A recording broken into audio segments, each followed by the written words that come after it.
Toastmasters, honored guests. The practice of happiness. Constitutionally, we have the right to pursue happiness. The thing is, back in 1776, by Jefferson's time, to pursue meant to practice. The verb meaning changed over the time. And pursuing happiness doesn't make a lot of sense because happiness doesn't come from outside. Happiness comes from inside. So practicing happiness does have a lot more sense. But why and how should we go at practicing happiness? Why?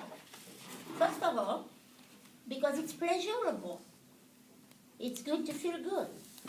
Second, it's actually the biggest health booster you can think of. When you are happy, you have a cascade of happy hormones and chemical reactions that are actually putting your whole body in a state of good repair and good functioning. For example, there is an article in the Huffington Post in February this year that revealed that companies' cost for health-related expenses is 41% less for employees that are happy. 41% less cost in health-related expenses for happy employees. That's pretty spectacular.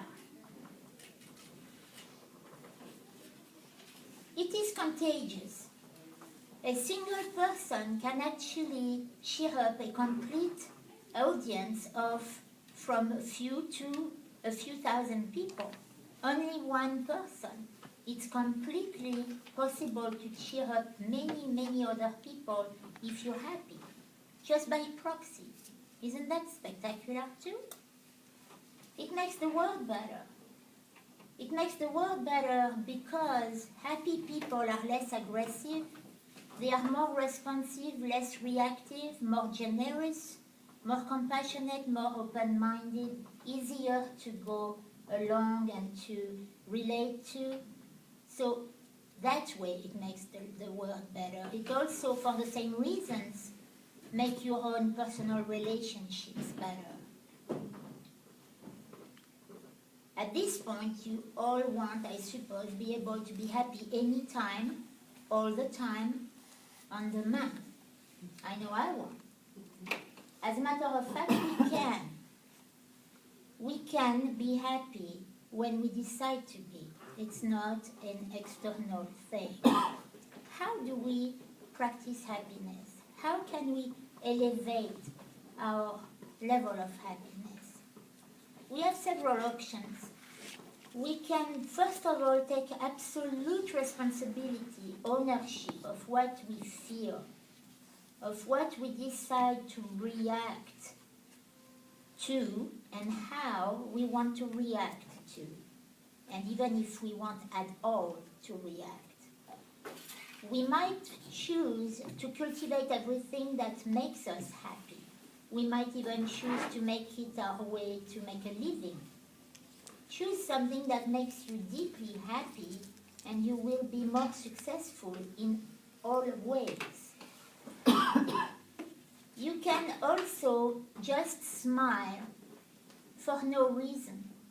There is a very good book called Be Happy for No Reason by Marcy Shimoff that explains how you can cultivate happiness in depth. I cannot go in depth tonight, but this book is very, very good for that. I'm going to offer you a little experiment.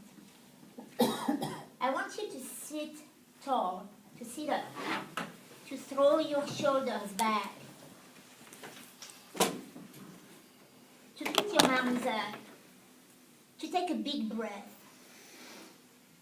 and to smile. Smile as much as you can and close your eyes. And keep breathing and keep smiling. How does that feel? You're good. How did it go? Relaxing. It feels good. Why does it feel good? Because our body and our mind are in a constant feedback to each other. We are on a loop.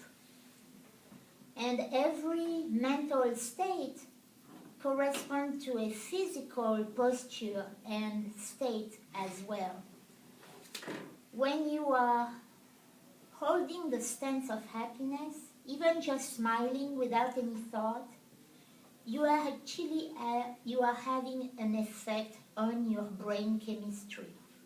You are actually boosting your own happiness by picking the posture of happiness.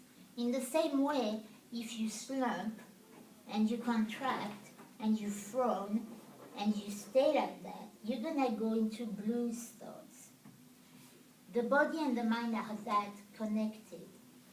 So when you feel drifting and not in a really good mood, if you just expand your body and breathe and smile, you get better.